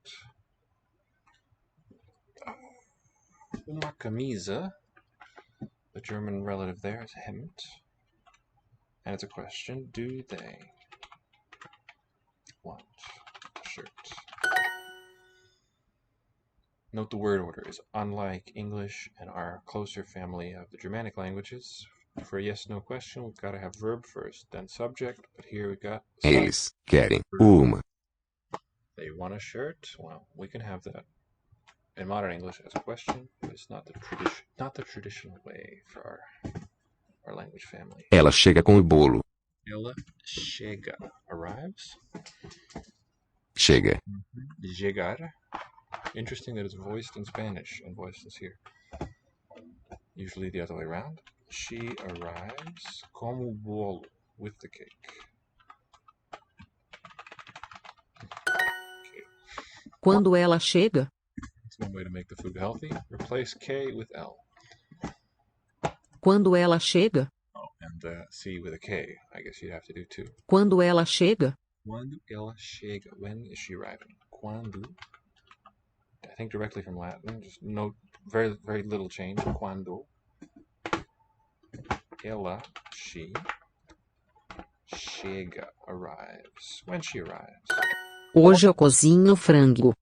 Hoje. So that reminds me of vejo. Hodie. Hoje. The j being the outcome of an old D. Vejo. I see from video. With stress shifting to the initial. Vejo, not vigeo. Latin would have been video. I think. Video. With a 0 grade here. So, ya, if it's with e, weid. In the full form, weidei. When the accent fell elsewhere, this one weakened in Indo-European. Instead of the diphthong, just the e as a vowel remained. Hoje, today, I cook frango, chicken. I will cook chicken something. This is just the present tense so far in most of these courses. J for, that's right, yeah. / J for joke, S for sarcasm. Yeah, thank you. Yeah, I am kind of an old, and I'm not getting any younger here either. Those I have seen time to time. I didn't grow up online like you kids. But that's okay. Trying to catch up. Eles dizem não. Dizem. They say. That's dicere. Dicunt, I think it would be, for that verb form. Dicere. With the weak middle vowel there. A very nice thing about Wiktionary, rather. For verbs, very often it'll show you the inflection. To zoom out a bit. Dico, it's listed under this form, yeah. Dico. Okay. Deiko with proto-italic. Deikti, to show, to point out. Reformed as a thematic verb, meaning the stem had a vowel at the end of it. The perfect forms are derived from Proto-Indo-European deikst, so dixi and so on with the long vowel. Had a lengthened grade and a st added at the end. Oskin, oh, how cool. I don't think I've ever seen Oskin written. Deikum. Dishati in Sanskrit. Deiknumi in ancient Greek. Tachan. Oh, that's so cool. O grade, I think. Toiketi, O grade causative. Teach is related to this verb of saying. If I knew that, I'd forgotten it. Deco. Okay, that is a long one throughout the thing. What do I want? I want the conjugation. And we've got dzem. That's what we're after. Dekunt, it would have been. So maybe a little bit reformed with that vowel. I don't think an M would develop, an E vowel would develop naturally in that place. So occasionally these words get retouched over the centuries, restored like a painting. Elis is the general they, non-feminine. Not meaning excluding feminine, but not exclusively feminine in that sense. They say no. A few steps to translate this simple sentence. Os meninos querem banana. Os meninos querem banana. Look at that. Just a noun unto itself, no article. The boys order banana. I guess we have that too as this kind of thing for ordering. Plural, the boys. Os meninos querem banana. Banana, querem. Vocês aceitam uma bebida? Aceitam. Oh, that's buying. Ashti, right? Aceitam. Accept. Is that what ashti comes from? Is that? Could it be? The French verb? Where is this from? Accattare. Accapto. Cater is connected. Ashti. Accatto or accapto. And from ad, prepositional, to, and capto, like arrest, seize, grab hold of. Accatere, to buy. Accattari. Huh. Ashti. Aceitam. Accept. So not the same thing there. Here too it's a Latin prefixed verb. Ad. Aceitam. Capere would be the same root here. Ad capere, but just a reduced form, I think. An old Latin compound. Do you, plural, accept a drink? Will you take a drink? Will you have a drink, maybe? Let's use the word bank. Would you like, accept a drink? Not a question. Do you accept a drink? A menina vem com ele. A menina, the girl. Vem, comes.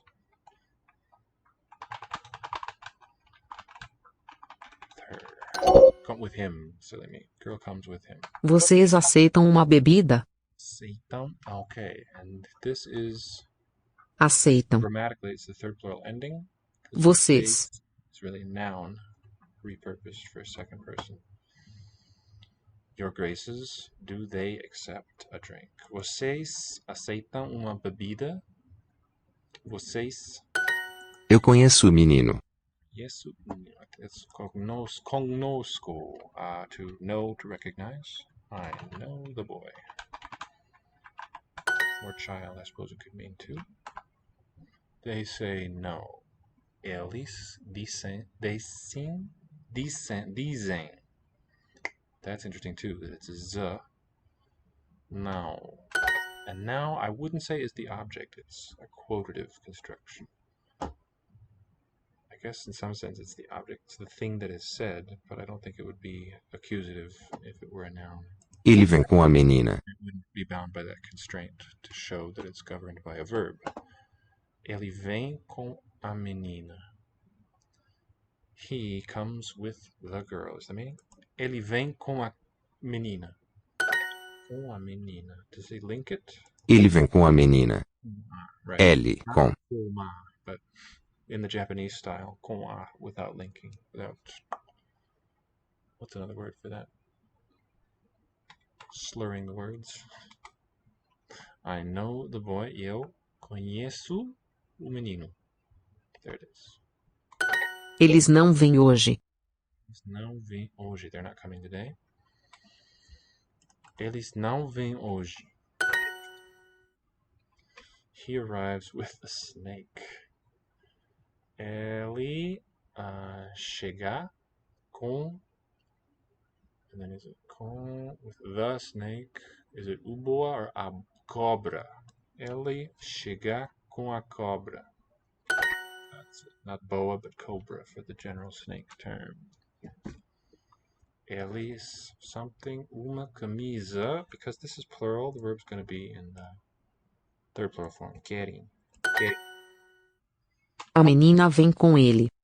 Menina vem com ele. Not com ele, but com ele. That's interesting. So I think underlyingly it's a nasalized vowel. It can't be anything else in a word like com. Com. Sounds like a nasalized diphthong. The girl comes with him.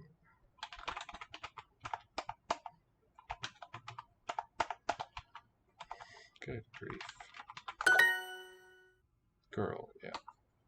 That's right. Not plural. Girl, not plural. There's a rhyme.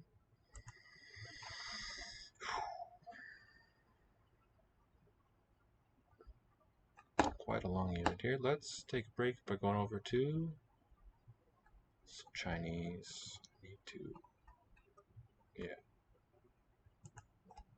gotta look up some Hanzi here.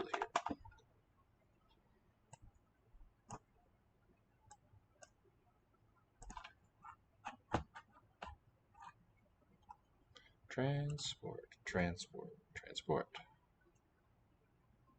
Kids up. 9 Do you know 9, Levi? Recall what that is? 店准9. 店 The shop, the store. 电地铁 subway. 铁 Iron. 准准 prepare or standard. 电准准地铁地铁 earth iron. 酒 alcohol. Good. You can tell because it's a picture of it. Very nice. Yeah. And how will we input it? Water on the left. E. MCW. So it pulls up two very similar looking ones. This one has that thing in beneath. What this character depicts, aside from the 3 dots on the left, those stand for water, to remind us what's in it. It depicts a jug. It's sort of a cross section, the right component, with the level you can see of fluid in the bottom. Exactly, very good. It's really nice when the character really depicts the things in a recognizable way still. It's very often not the case. 准铁 Third tone. Hotel. By the way, this tie in the traditional shape, CJIG. A lot more going on. I wonder if this one will also call up the more closer to the simplified with HQO. CHQO. Yep. This would be the Japanese, and then. Okay, we don't have it on screen now, but the modern People's Republic form simplifies the gold component.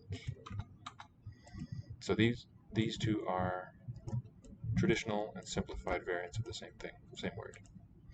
酒店 酒店, not a wine store or liquor store, but a hotel. The components do mean liquor and then store, but that's not what the thing is. 准店酒铁 Not tie, T-I-E, but 铁. 我们不准说英语不准说英语. 准 allowed. Okay, 不准. We not allow speak English means has a passive meaning. 准 to be allowed. We're not allowed to speak English. 在地铁里我们不准吃饭。不准吃饭. Say the topic of the sentence is really this we here. No, the topic would be on the subway. We could have a 我 subject 不 or a minor topic within are not permitted to eat food. We may not eat on the subway. Can't eat subway on the subway. 地铁地铁，我们会坐地铁去酒店吗？会坐地铁去酒店吗？ Will we? Shall we? So, a nice sequence of verbal phrases here. 会 is itself just a verb, be able to or will. Sit, subway. Go, hotel.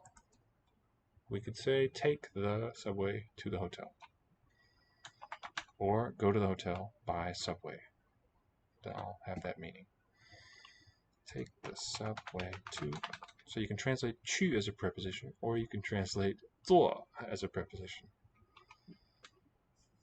Or I suppose you could write in English a series. Will we sit on this? We ride the subway and go to the hotel. 酒酒酒准铁店地铁，我们的酒店在哪儿？我们的酒店在哪儿？ Where is our 我们的酒店 restaurant hotel.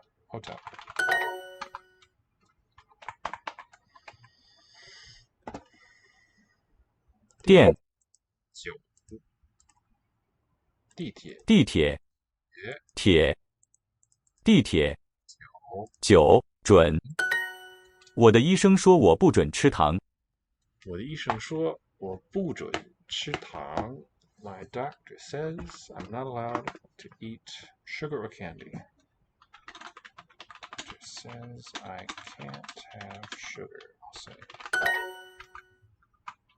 Will we take the subway to the hotel? All right, here comes the fun part. We get to input and retrieve Chinese characters. Will we take 我们会 HQI. Men is predicted, but let's input it. It would be OAN. 会 OMWA. 做 okay, now we're getting 我们 will we is what we've got so far. Now, for take the subway, we're not going to translate take literally. We say sit subway. 坐 OOG. This one.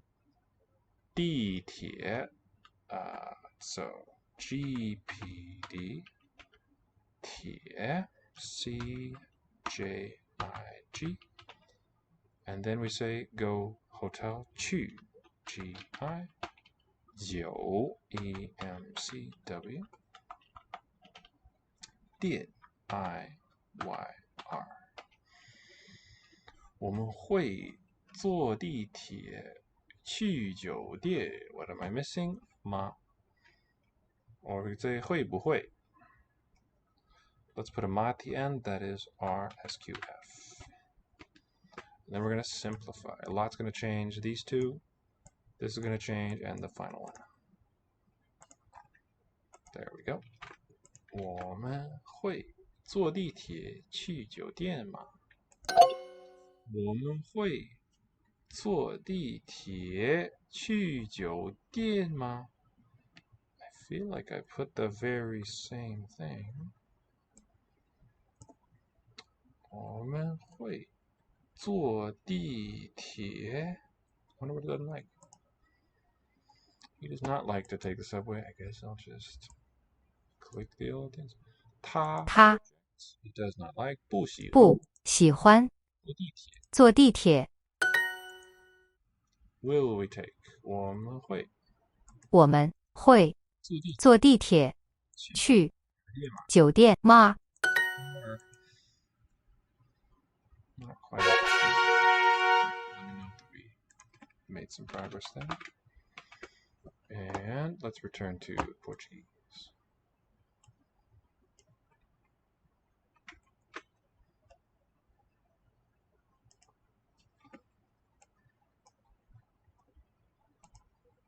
Sixteenth place. Okay. Quite impressive there from number 1.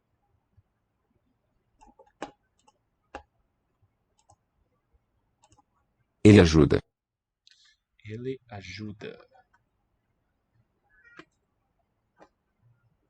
This comes from Latin adjuare, and French says aide. Ed. That's where we get the aid, meaning the helping person. That's related to this Portuguese word. He helps. Ele cuida dos animais. He takes care of.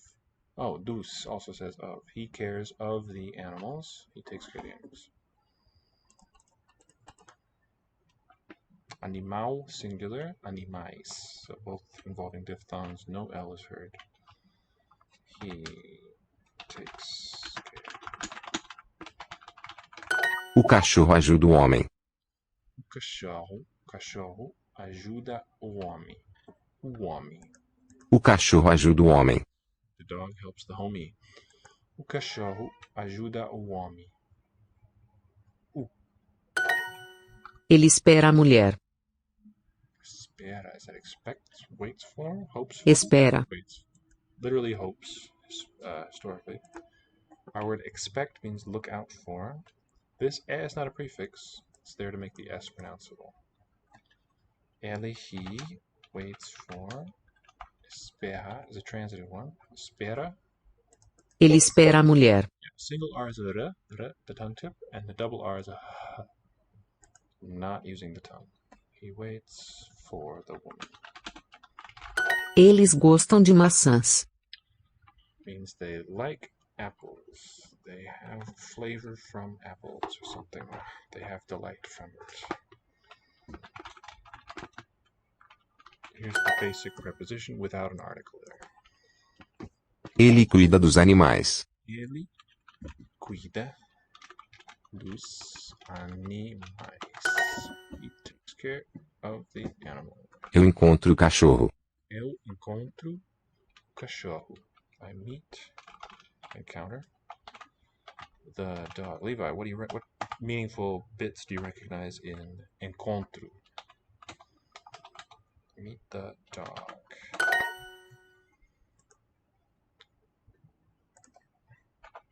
Encontro. So tr is where the stem ends. Suffix u. I meet. What meaningful pieces can we extract from that? Tu salvas o gato e eu salvo o cachorro. Tu salvas o gato. So final L or coda L has a w. Tu salvas o gato e eu salvo o cachorro. Sounds a little jumbled there. Tu salvas o gato e eu salvo o cachorro. You save the cat and I save the dog.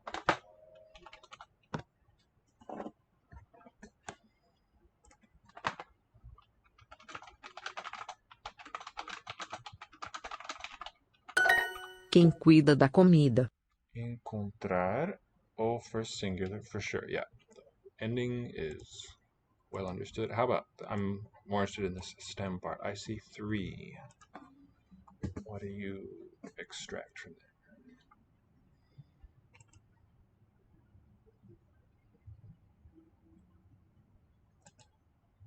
there? Oops. Quem cuida da comida? Quem cuida da comida. Cuida da comida. That's how it rhymes. You save the cat. Tu salvas o gato e eu salvo o cachorro. Ele espera a mulher. He waits for the woman. Ele espera a mulher. I do not find my key. I was finding again. Não encontro minha escova. No, não encontro a minha chave. Do not encounter two. No, that's not two. That's the my key. So the English relative of encontro, of course. Encounter through French. Rencontrer, rencontrer. I don't think they have rencontrer in French anymore. What are the meaningful ingredients in this word to encounter? En would be a prefix. I don't know. Contrar on its own. Contra, against. Yeah, that's what it is. First bit is en, into, in, contra, and that's just turned into a verb. So it's what comes at you, in against you. And, oh, another word from this compound, these two pieces put together. Let's just say en plus contra. En or in Latin, classical. Contra. And contra means against. Another derivative of the same metaphor, the same compound, is country. Oh, without the in part. The root of country is counter, contra. It's what encounters you as you go there. And German has die Gegend, meaning a region, from the root gegen, against. Contra, so here Romance and Germanic have the same metaphor, but using their own words to express it. Eu não encontro a minha chave. Eu não encontro a minha chave. Eu não encontro a minha chave.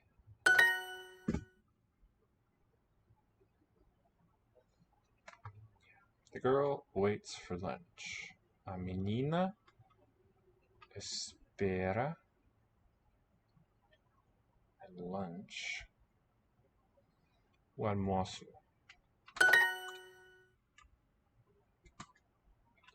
The men, os homens,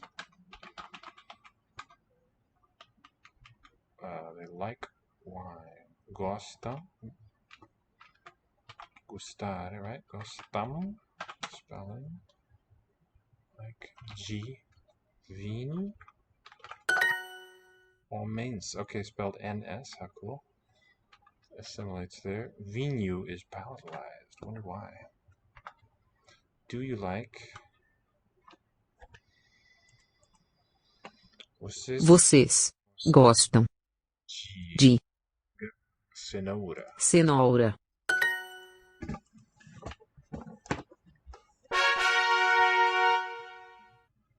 Let's do another stretch of Polish.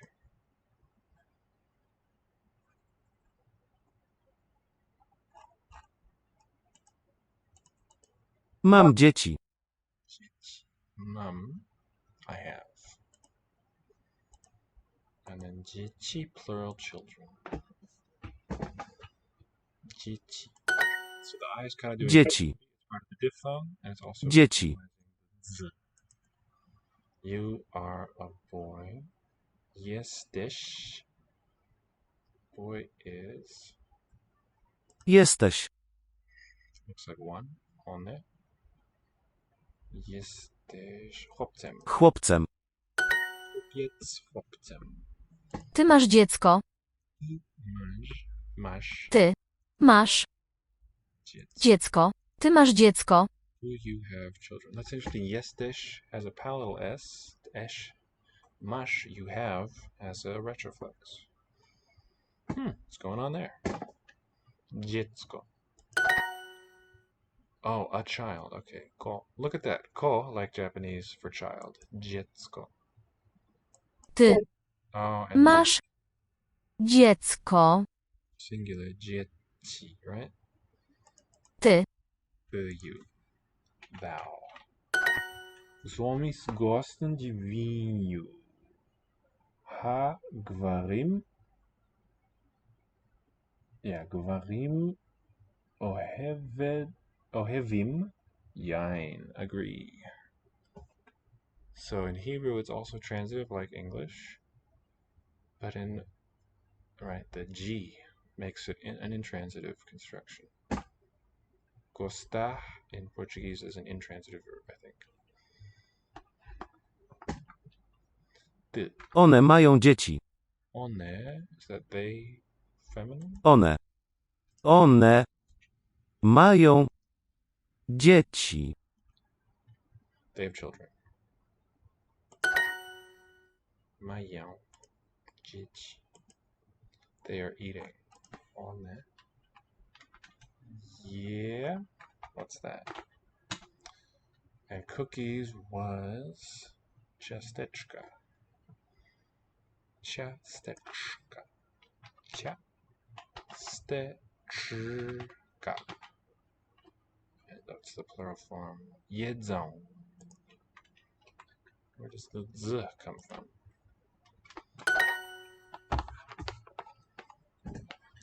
Should be gvarim. Yeah, I kind of stumbled over it too. Both a vav and a bait will give a v sound. That's right. Giver and gvarim. Ohevim. That's kind of cool how the noun suffix matches the verb suffix, like those prefixes of Swahili do. They have water. So they one. One. Mazão. Wodę. Mają, it should be, not mazão.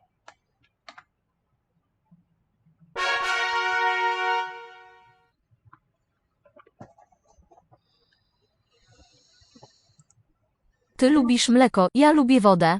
Lubisz, you like milk. Odd thing to tell a person. Ja lubię wodę. I like water. Cool thing to like. Delicious water. We like cookies. My, wy. Lubimy. Lubimy. Lubimy. I think the pronoun also is my. Ciasteczka. Ciasteczka. Elegant with two words. Kobieta lubi mleko. Kobieta lubi mleko. The woman likes milk. Kobieta lubi. A little harder to write it. Give ourselves an extra challenge. Help us learn a bit better. Mleko. Ty lubisz mleko, ja lubię wodę. You like milk, I like water.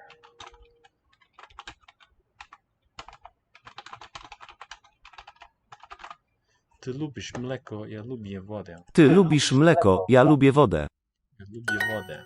Wy macie dzieci. Wow. Wy macie dzieci. Children. We have children, but I don't know that verb form yet. Wy Macie macie dzieci. dzieci. Wy macie dzieci. That's, oh, you have children. So this makes Esperanto would make it a bit easier if you had this v pronoun in mind. I go right to we and the Germanic family there. So how does that happen? That we and ni come about there. Children, dzieci. Dzieci. And it's going to be lubi something.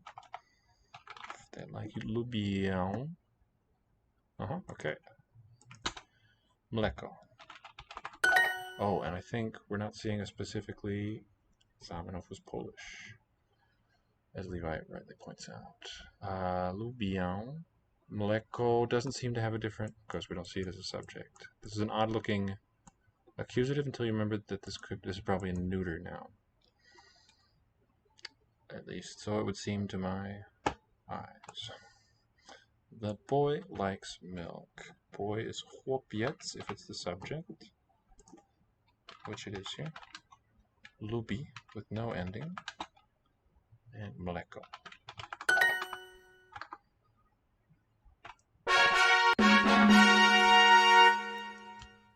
And some more Portuguese. Any other requests? Although we'll write it 2 hours. Probably won't last too much longer here, especially if I'm drinking my wine.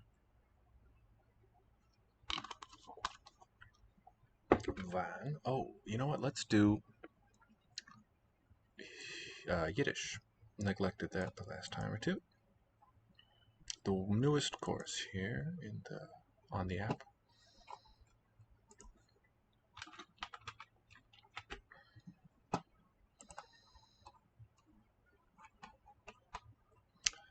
You making progress with your Yiddish course, Levi? Is mijn gaver, aber woont in Japan. Is manchaber. Is mijn gaver, aber woont in Japan. Oder wohnt in Japan. He is my friend, but he lives in Japan.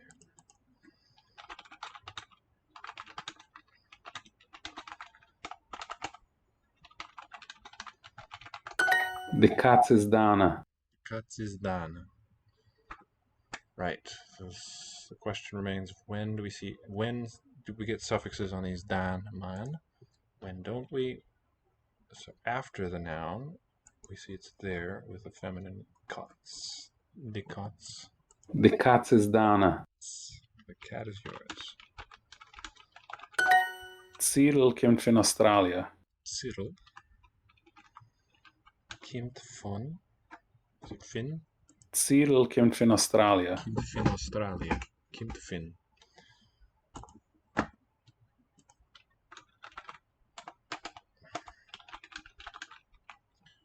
Australië.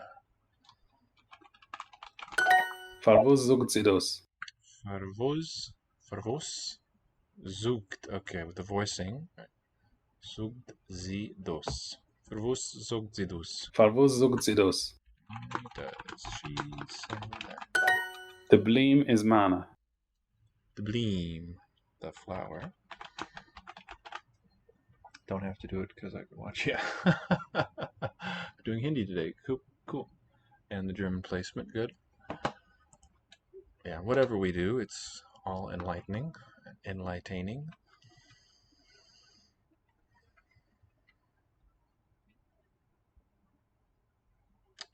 Is mana is mine, just like our English. De babke is mana. Baby. Let's see those. De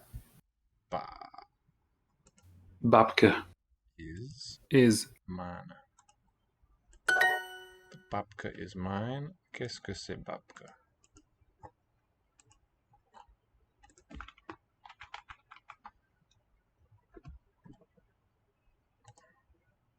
Oh,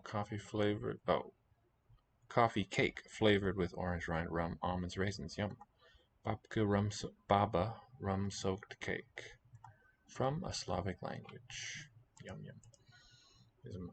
Ich sing, aber ich lauf nicht. Ich sing, I sing, aber, but I do not run. Aber ich lauf nicht. Ich sing, aber ich lauf nicht. Man kommt von Australien, aber wohnt in Afrika. So my husband, mein Mann, kommt von Australien, is from Australia, aber wohnt in Afrika.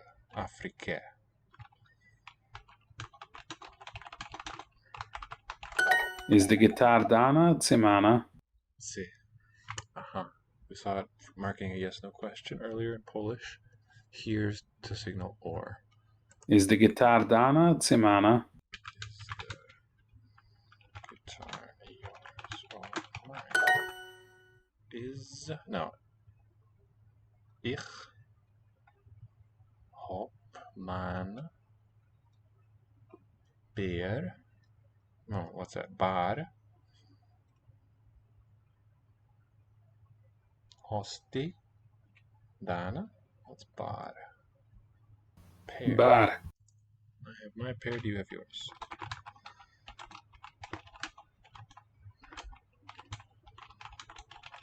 Sie sucht nicht gut nicht. Sie sucht nicht gar nicht. She does not say. Oh, she says nothing. What's the meaning? Does not say anything. Sie sucht nicht gar nicht.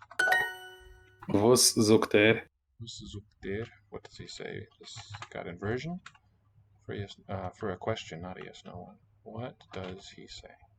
What says he? Cyril kimt fin Australia. Cyril Cyril. Kimt. fin Fin. Australia. De babke Die. Babke. Is. Mana. Cool. All right, and let's end it today with what's it called? Esperanto. A very fine lesson ender I found last time we did it. Oh, hang on.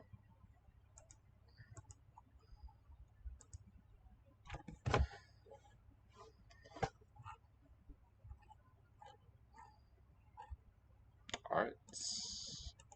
Yes, please. Artisto orange colora. Rose colora.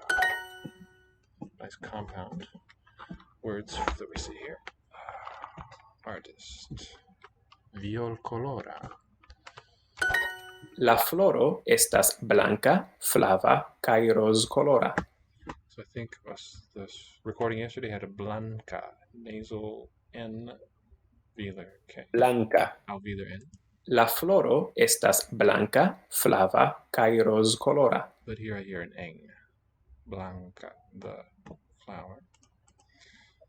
Estas present is white, flava yellow, kai and pink, rose colora. Orange colora. Viol colora. La libro estas oranĝkolora, violkolora kaj flava. The book is orange colora, viol colora, kai flava yellow.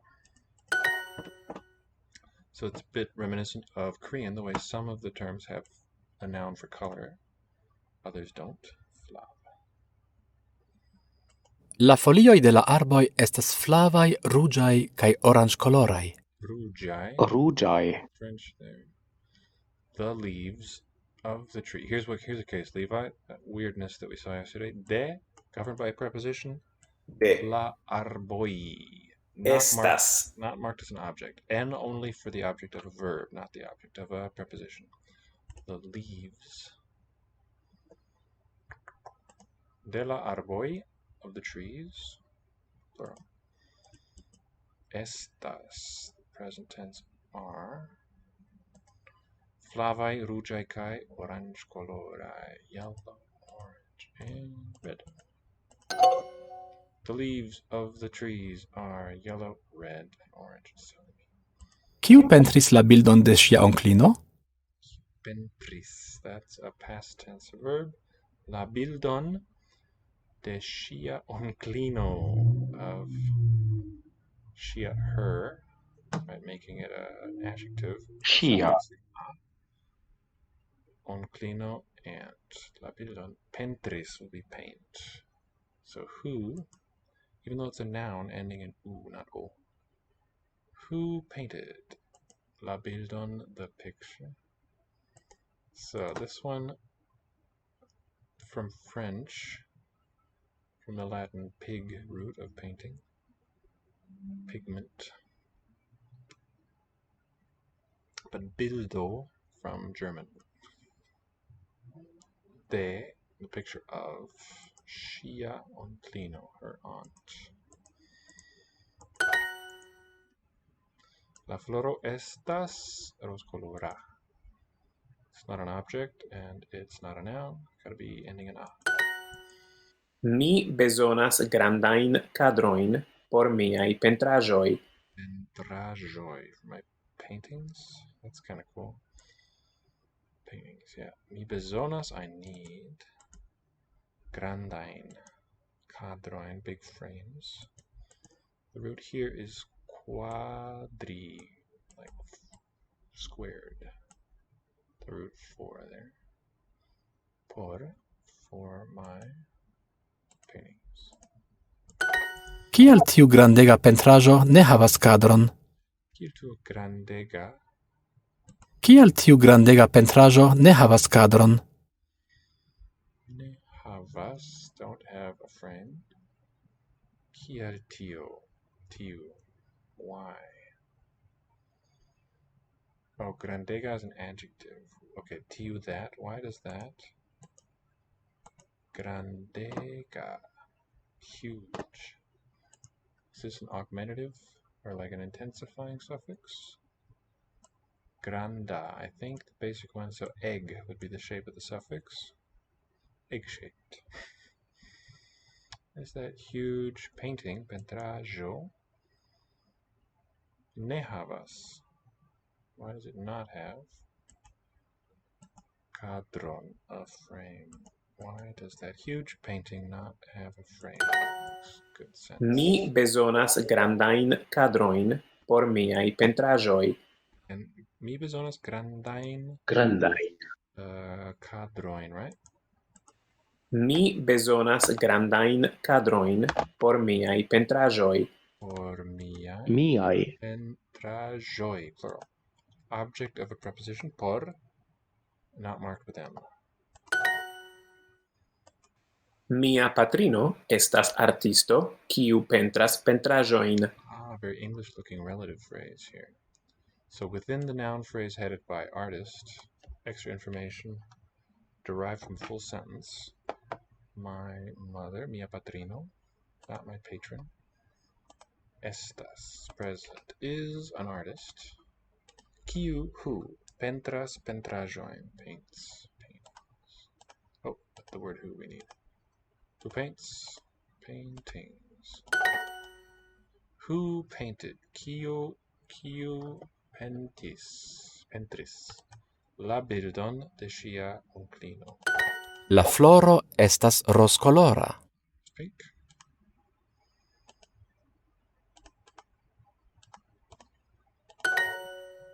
Artists like us. Artistoj ŝatan kolorojn. Artistoj ŝatas. Yeah. This is not person marking, just tense is shown by the suffix kolorojn. Very un-European that way. Like, well, Scandinavian, I guess. Kind of like that. My mother is an artist who paints paintings. Mia patrino estas artisto kiu verkus. Estas artisto kiu pentras pentraĵojn. The leaves of the tree are yellow, red, and orange. La folioj de la arboj estas flavaj, ruĝaj kaj oranĝkoloraj. Flagojn. Nope. I need big frames for my paintings. Bezonas, right? Surprised about kiu being who, not having an O. Kio means what? Thank you. Always, so it's kind of like quis in Latin, with the vowels switched around. So kiu, kio, both nouns, sort of trying to occupy the same cell, but wanting to be distinct there. I need mi bezonas grandojn kadrojn por miaj pentraĵoj. A purple crocodile is certainly not normal. It's going to be violkolora krokodilo. Certe ne estas normala. That's very good. La folioj de la arboj estas flavaj, ruĝaj kaj oranĝkoloraj. Folioj de la arboj, the leaves of the trees, estas flavaj, are yellow, ruĝaj, red, and oranĝkoloraj. I guess you could regard oranĝkolora as a bahuvrihi. Okay, I'm pretty bushed by now. Thank you very much for watching. Please give us a follow. Tell any language-interested people that you know about that I'm here trying to learn all of it. And I'm looking for other people who are interested in that kind of a journey. So please spread the word and give us a follow, and I will see you next time. Good night.